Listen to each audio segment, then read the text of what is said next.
masarautar mu babban masarauta ce da ta bunkasa da ilimi da arziki. Babbar daula ce da al'umma suke alfahari da ita.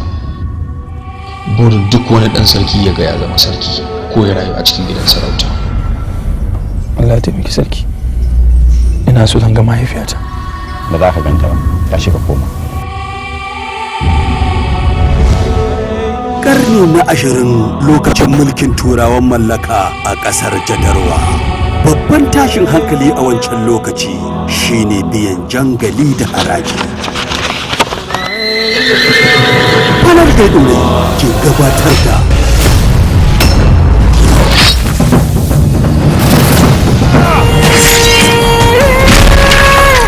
asirin ya gama turuwa. Shawara ɗin zan baka, ka yi ƙoƙari ka bar garin nan. Bayan kwana biyu idan ƙura ta lafa, zan aiko ma iyalanka. A galan nan kenan. Bari gari ya waye. Juyan sarauta. Yawwa, kun gan shi can.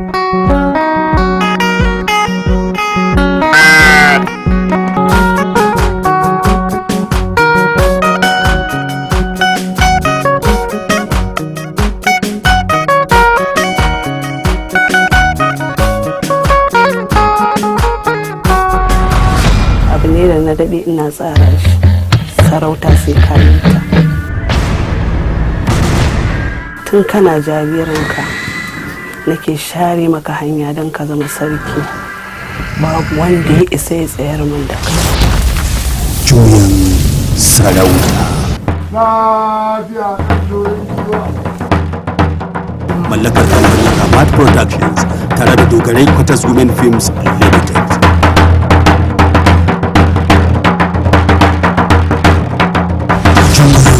Sarauta. Saka kayan sarauta ba yana nufin mutum ya zama shi ma mai sarauta. Ya kamata ku zaunar da shi ku ringa koya masa yadda ake gaida sarakai. Ai wannan asirin yana da wuyar karyewa saboda da bakin aljani ya yi. Idan ta yi daga na ƙurya kashi neman sarauta ya tada zaune tsaye. Gidan sarauta ya shiga cikin duhu.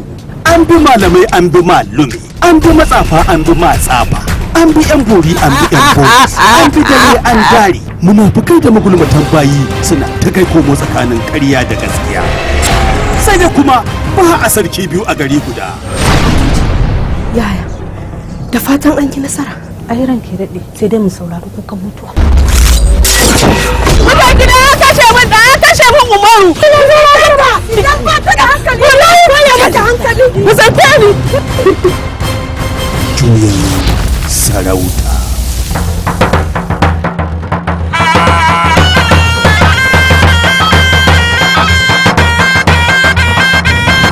Juyan sarauta.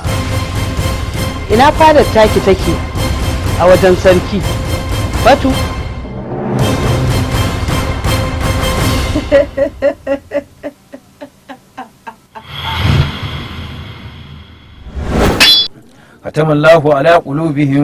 ختم الله على قلوبهم وعلى سمعهم وعلى